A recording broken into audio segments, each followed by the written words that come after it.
Boa noite, alunos do 5º A noturno de Direito das Faculdades Integradas de Três Lagoas.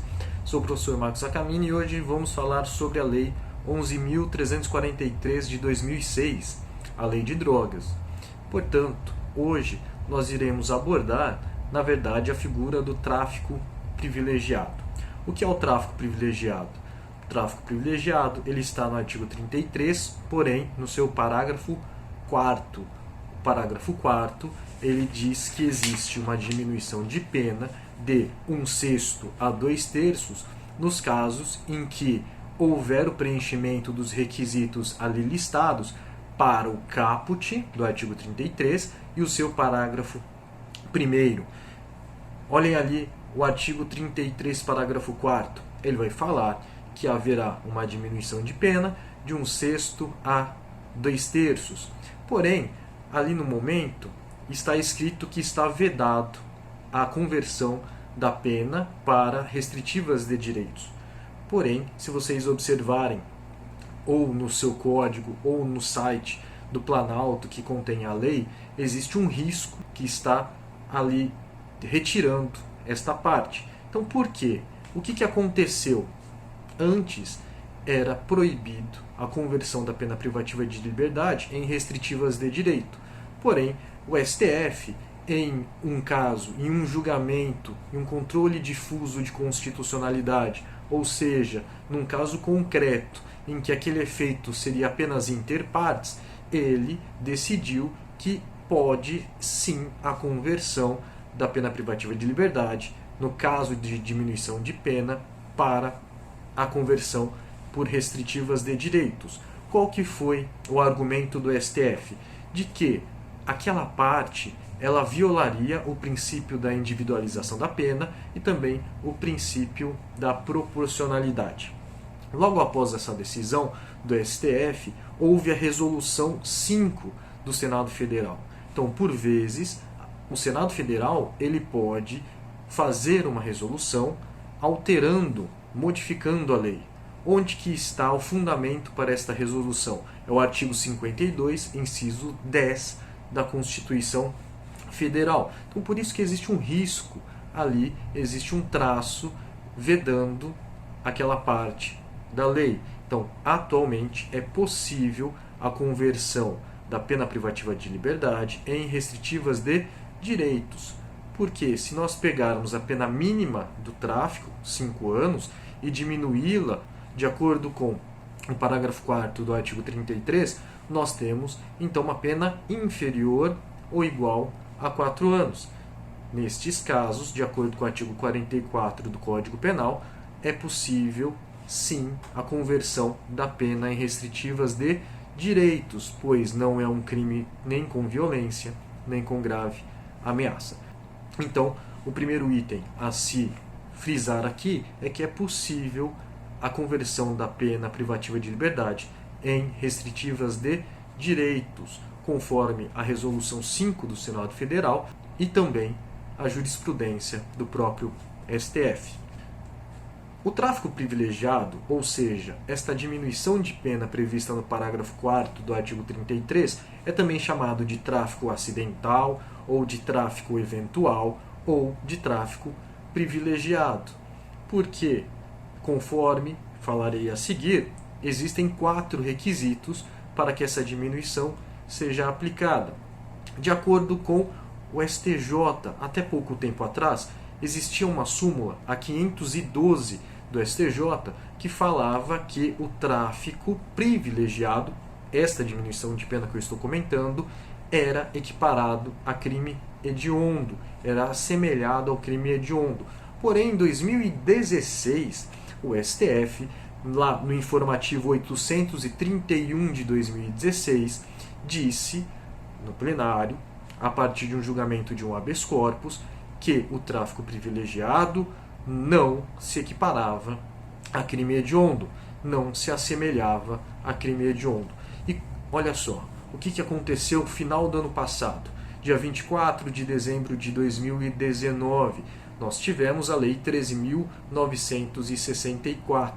Esta lei, chamada de pacote anticrime ou lei anticrime, teve uma alteração na lei de execução penal, tudo bem? A Lei de Execução Penal, a Lei 7.210. A Lei de Execução Penal, ela fala no seu artigo hoje, 112, no parágrafo 5º, que o artigo 33, parágrafo 4º, não se equipara a crime hediondo. Então hoje a lei, ou seja, a Lei de Execução Penal, fala expressamente que o tráfico privilegiado não se equipara a hediondo. Então, sobre isso, nós temos várias modificações. Progressão de regime é diferente, não será como crime hediondo, livramento condicional, entre outros benefícios que são vedados aos crimes hediondos. Quais os requisitos para que seja aplicado o tráfico privilegiado? Então, o próprio parágrafo 4º vai falar que, primeiro, o réu deve ser primário. Além, o réu, o agente, ele deve ter bons antecedentes. Lembrando, lá em Penal 1, uma pessoa, ela deixa de ser primária, depois de cumprida a pena, ela será considerada reincidente durante 5 anos. E após estes 5 anos, ela será considerada primária novamente. Então, a primariedade, ela retorna à pessoa. O segundo requisito é que ele tenha bons antecedentes. O que são bons antecedentes? Uma pessoa, durante 5 anos, após cumprir a pena, ela será considerada reincidente. Depois, ela será considerada primária com maus antecedentes. Então, a primariedade retorna, os bons antecedentes, e aí a jurisprudência anda discutindo, o STJ é majoritário, falando que os maus antecedentes, eles são ad infinitum, ou seja, eles são permanentes. Por isso que existe este segundo requisito, que ele seja primário, ou seja, não seja reincidente, e que ele tenha bons antecedentes, ou seja, não tenha cometido nenhum crime no passado. O terceiro requisito, que ele não se dedique a atividades criminosas, ou seja, que ele não seja um profissional do crime, que ele não cometa vários crimes, que ele não seja um criminoso contumaz. Então, ele não pode se dedicar a atividades criminosas. E aí tem a pergunta, mas estas atividades criminosas devem ser praticadas de forma exclusiva? Ele deve ser um criminoso e apenas isso, ele se dedica apenas à vida do crime? E isso chegou ao STJ, no informativo 582, houve o julgamento, houve a discussão e, atualmente, uma pessoa que se dedique a atividades criminosas não necessariamente precisa levar uma vida voltada para o crime. E a quantidade de droga? A quantidade de droga vai vedar a aplicação da diminuição de pena? Bom, isso chegou ao STF e o informativo 849 do Supremo Tribunal Federal fala que não constitui isoladamente fundamento idôneo para negar o benefício de diminuição de pena à quantidade de droga. Então, olhem só. Isoladamente, a quantidade de droga não pode vedar a diminuição prevista no parágrafo 4º. Então, isoladamente, a quantidade de droga não vedará o caso de diminuição de pena.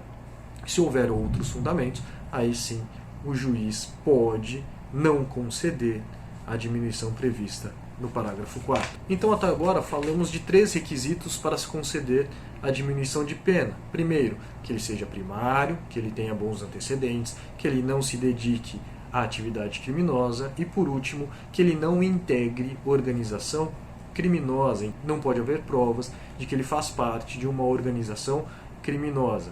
Então, nós temos 4 requisitos: que ele seja primário, que ele tenha bons antecedentes, que ele não se dedique a atividades criminosas e que ele não integre alguma organização criminosa. E por último, uma observação. E os mulas? Aqui, por exemplo, onde moro, Três Lagoas, Mato Grosso do Sul, é uma cidade fronteira com o estado de São Paulo. E também temos, no estado de Mato Grosso do Sul, fronteira com outros países. Então, às vezes é comum que sejam contratadas pessoas que, em razão de coação ou em razão de necessidade, elas vão até a Ponta Porã ou até o Paraguai e levam a droga para um outro local. Eles são chamados mulas, aqueles que transportam a droga. Eles integram organização criminosa? Isso o STF já julgou, isso o STF já tem um posicionamento. O informativo 766 do STF, que é uma decisão da primeira turma daquele Tribunal Superior, e lá fala o seguinte, que não significa necessariamente que o mula, o transportador, ele integre organização criminosa. Então, aquele que é mula, ele não será necessariamente considerado um integrante de organização criminosa, a não ser que haja outras provas que corroborem o contrário. Então é possível a aplicação de pena para os chamados mulas, aqueles que transportam a droga de um local a outro e são pagos por isso pelas organizações criminosas, pois eles são meros transportadores. Então hoje terminamos de falar sobre a diminuição de pena prevista no parágrafo 4º do artigo 33, chamado de tráfico privilegiado, de tráfico eventual ou de tráfico acidental. Uma boa noite e bons estudos.